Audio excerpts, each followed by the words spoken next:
Terceira carta à igreja em Pérgamo. Apocalipse capítulo 2, verso 12 ao 17. Ao anjo, a igreja em Pérgamo, escreve essas coisas, diz aquele que tem a espada afiada de 2 gumes. Conheço o lugar em que habitas, onde está o trono de Satanás, e conservas o meu nome, e não negaste a minha fé. Nos dias de Antipas, minha fiel testemunha, o qual foi morto entre vós, onde Satanás habita. Tenho, todavia, contra ti algumas coisas, pois tu tens aí os que sustentam a doutrina de Balaão, o qual ensinava a Balaque a armar ciladas diante dos filhos de Israel, para comer coisas sacrificadas aos ídolos e praticarem a prostituição. Outros sim, também tu tens, os que sustentam a doutrina dos nicolaítas. Portanto, arrepende-te, e se não, venho a ti sem demora. E contra eles pelejarei com a espada da minha boca. Quem tem ouvidos, ouça o que o Espírito diz às igrejas. Ao vencedor darei do maná escondido, bem como lhe darei uma pedrinha branca, e sobre essa pedrinha escrito um novo nome, o qual ninguém conhece, exceto aquele que o recebe. Amém. Iniciando esse sermão concernente a esse texto que foi escrito por João, a igreja de Pérgamo, gostaria de chamar a sua atenção para juntos adentrarmos a essa comunhão e extrairmos do texto aquilo que necessitamos para a nossa alma nos dias de hoje.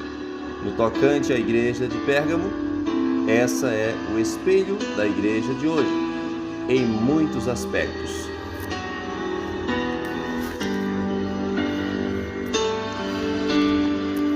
Pois a igreja atual está tão vulnerável às heresias como a igreja de Pérgamo. Temos que ser fiel ao cerne do texto. Não podemos perder de vista a mensagem central. A exegese deve ser mantida na interpretação do texto. O texto deve ser lido, exposto à igreja, explicado e aplicado. Essa carta foi para Pérgamo, simbolicamente, mas na realidade, essa carta ou essa mensagem, ela foi dada por Deus para todas as igrejas. Aquelas 7 cartas foram uma leitura que Deus fez das características e dos defeitos das igrejas, o que Ele abomina e o que Ele aprova. Então, no termo geral, essa carta endereçada a todas as congregações que professam a fé em Jesus em todas as épocas. Esse é o perigo da igreja: casar-se com o mundo, fica confusa. E como disse o pastor Hernandes em um dos seus sermãos,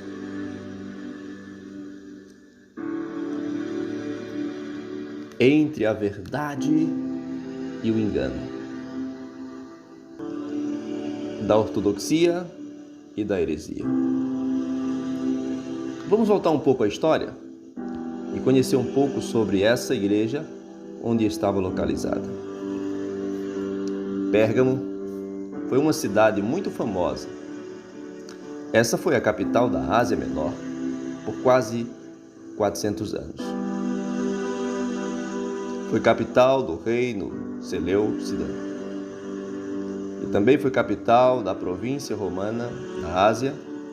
Era um grande centro cultural, tendo a segunda maior biblioteca do mundo no primeiro século, perdendo apenas para a Biblioteca de Alexandria. Lá em Pérgamo havia cerca de 200.000 livros em pergaminho. Pergaminho são rolos de couro, pele de animais, que era usada para escrever os livros da época. Pérgamo era um dos maiores centros idólatras e politeístas da época, tendo no centro da adoração o grande templo de Zeus, que era uma das 7 maravilhas do mundo na antiguidade. Ali era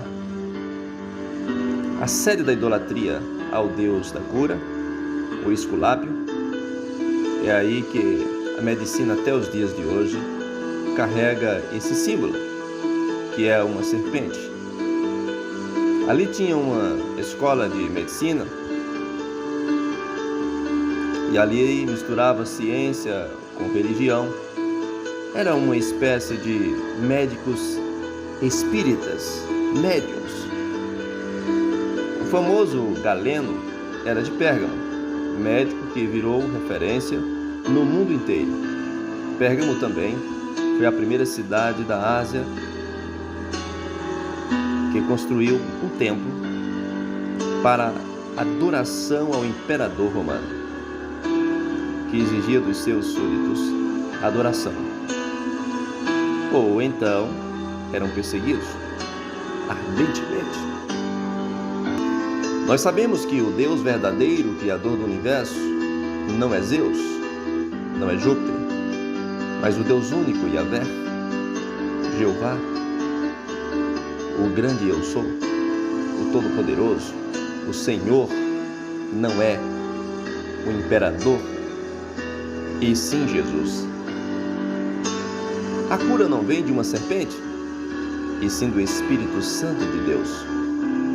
O Pai, o Filho e o Espírito Santo é o nosso Deus, 3 em 1.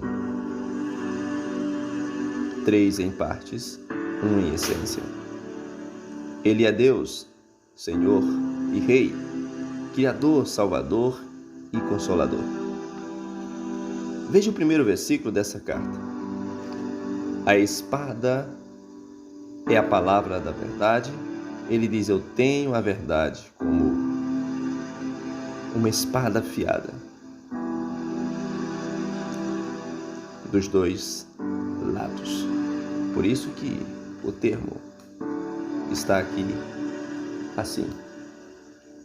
Ao anjo da igreja que está em Pérgamo, escreve isto, diz aquele que tem a espada aguda de 2 fios.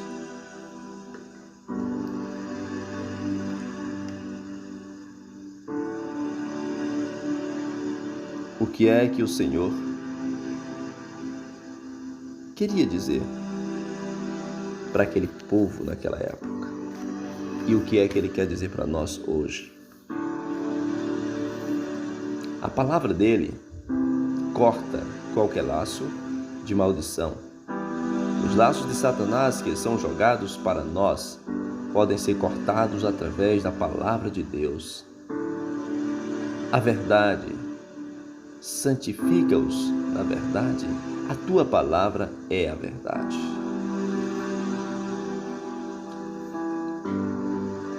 Primeiro ponto. O Senhor encoraja a igreja, dizendo: vocês podem vencer. Eu tenho a arma que vocês precisam, a minha palavra. Foi essa arma que o Senhor usou contra Satanás, lá no deserto. E em segundo ponto,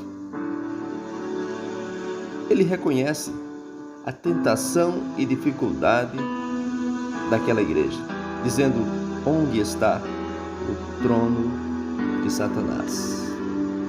Vejamos o segundo verso. Eu sei as tuas obras e onde habita, que onde está o trono de Satanás. Retens o meu nome e não negaste a minha fé, Ainda nos dias de Antipas, minha fiel testemunha, qual foi morto entre vós, onde Satanás habita. Ele está dizendo isso. Vocês estão localizados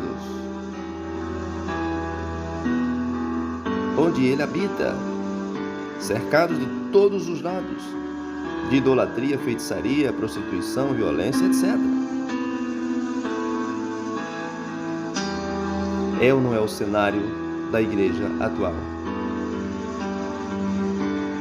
A televisão, o computador, o celular, a internet tem sido,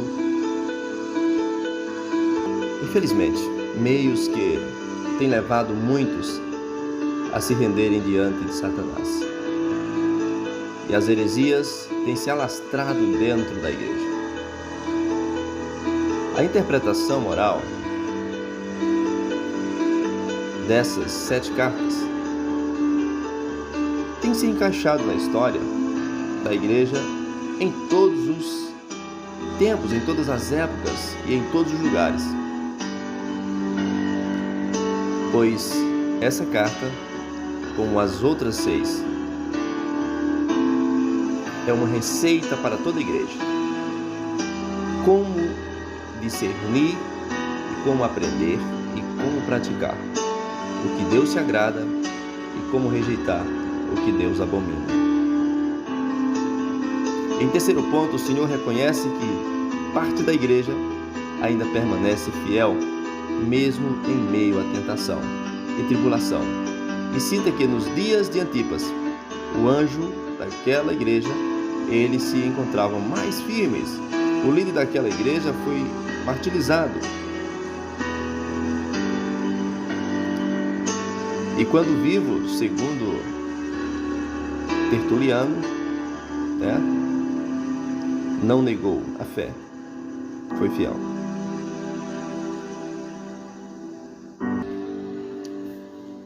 Depois ele diz assim, mas umas poucas de coisas tenho contra ti, porque tens lá os que negam a doutrina, os que seguem a doutrina de Balaão, o qual ensinava Balaque a lançar tropeço diante dos filhos de Israel, para que comessem dos sacrifícios da idolatria e se prostituíssem. Em primeiro lugar, Deus reconhecia a tentação da igreja. A igreja enfrentava perseguição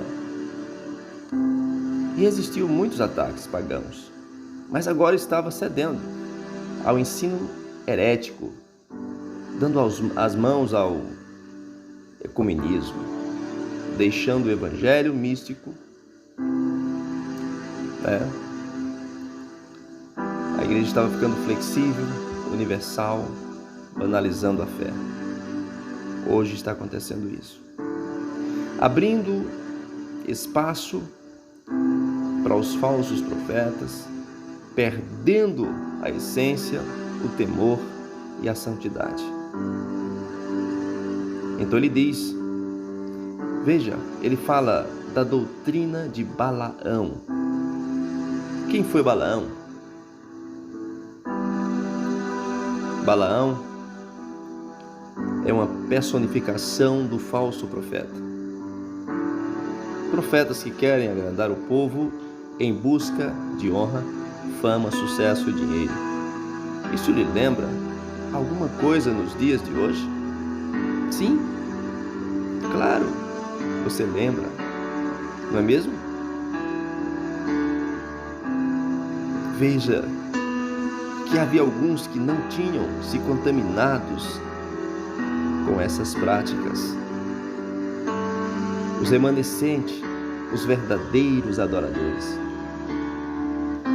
Agora essa igreja estava cheia de idolatria e prostituição. E cita outro problema, a doutrina dos nicolaítas, a qual Deus odeia. Quem eram os nicolaítas?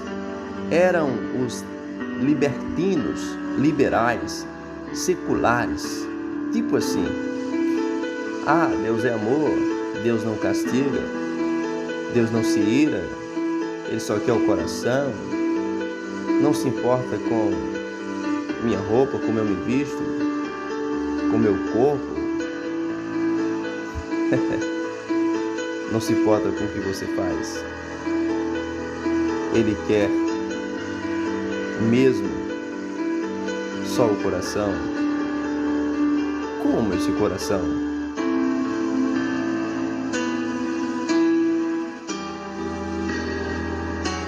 Isso é triste, mas é uma realidade. Deus quer corpo, alma e espírito. E Ele quer sim o seu coração, mas um coração limpo, puro, que reflita no exterior a sua santidade, a sua transformação. E quando alguém fala de doutrina, os nicolaítas dizem: isso é fanatismo. Costumes,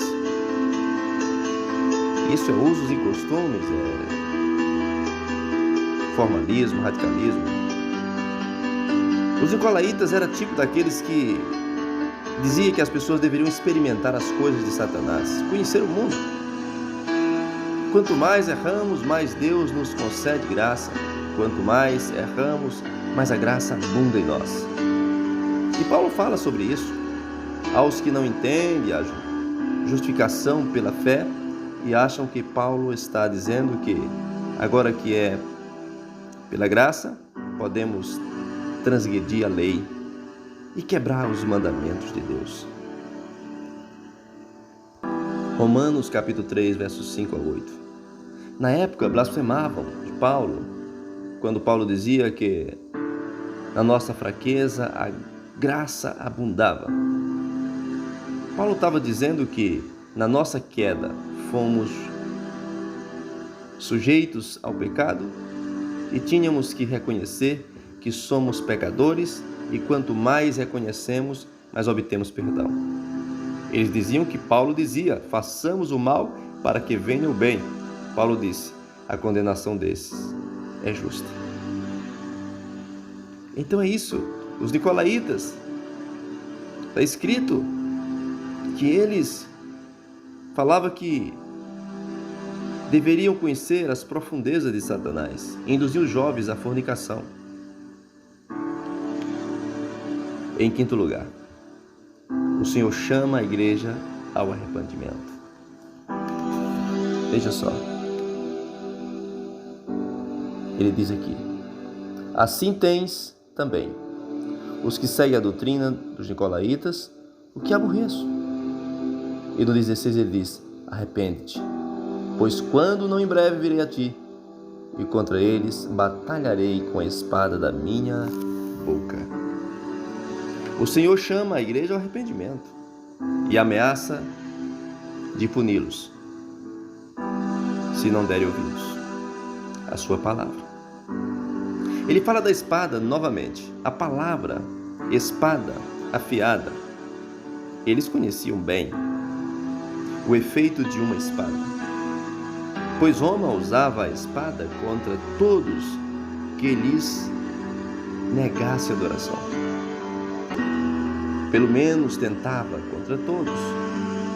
E o Senhor fala de uma espada mais potente ainda, que não só atingia uma pessoa individualmente, mas muitos de uma só vez, e que tem poder sobre todos em qualquer época e em qualquer lugar. Uma espada que não só atinge o corpo, a carne, mas também o espírito.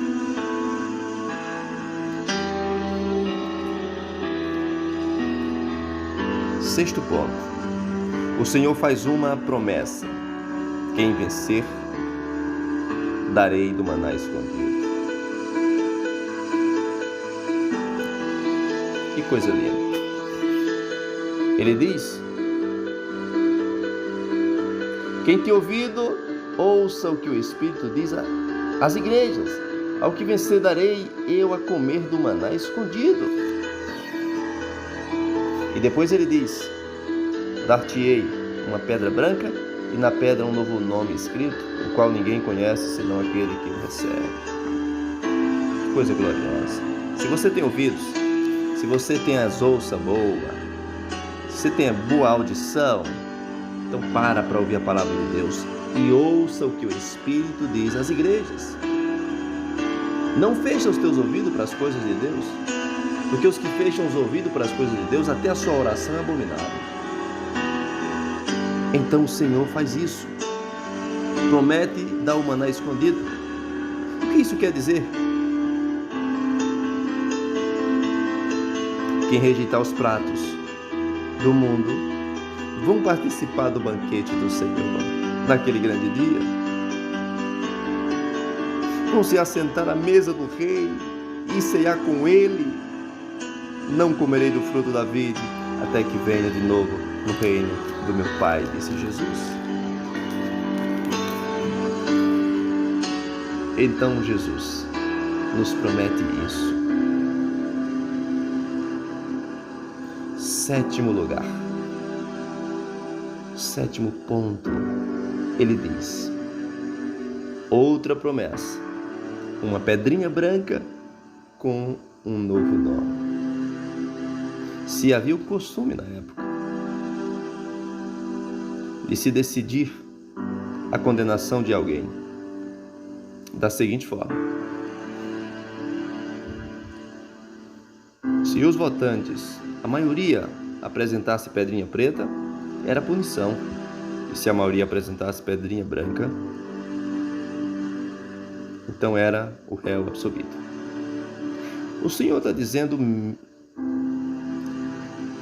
para o povo daquela época, para aquela igreja: mesmo que vocês sejam condenados por apresentarem uma pedrinha preta para vocês, eu vos absolvo com uma pedrinha branca e receberei na minha glória. A pedrinha também tinha um outro significado. Era uma espécie de senha para se participar de festas. Nas festas especiais se usava uma pedrinha branca, era uma espécie de ingresso. Jesus está dizendo: vocês não precisam se preocupar com os ajuntamentos mundanos e com as festas pagãs, porque vocês já têm a senha, já têm o ingresso. Eu dei uma senha para vocês entrarem na maior de todas as festas, um passaporte para a vida eterna. Lá teremos outro nome, seremos gloriosos, resplandeceremos, seremos incorruptíveis, seremos eternos. Sede fiel até a morte, dar-te-ei a coroa da vida. Isso é lindo, isso é maravilhoso, isso me deixa maravilhado. Isso me deixa maravilhado. Uma pedrinha branca, um novo nome, uma pessoa eterna. A felicidade virá, meus amados, meus queridos. A promessa do Senhor se cumprirá. Ele já te fez rico, herdeiro de Deus, co-herdeiro de Cristo. Só precisa ter paciência para tomar posse da tua vitória. Espera mais um pouco. Tem paciência, irmão, tem paciência, irmã. Acalma, acautelai-vos. Não se preocupa, não se desespera. Espera com paciência no Senhor e Ele te dará a vitória. Pode ter certeza, em todas essas coisas somos mais do que vencedor por aquele que nos amou. Sede fiel até a morte, dar-te-ei a coroa da vida. Deus te abençoe. Que a santa paz de Deus e a graça do Senhor Jesus, os conselhos da sua palavra, a comunhão do seu Espírito, o seu amor permaneça nos nossos corações para todo sempre. Amém. Se você foi edificado com esta palavra, compartilha com mais pessoas e vamos avançar o reino em nome de Jesus.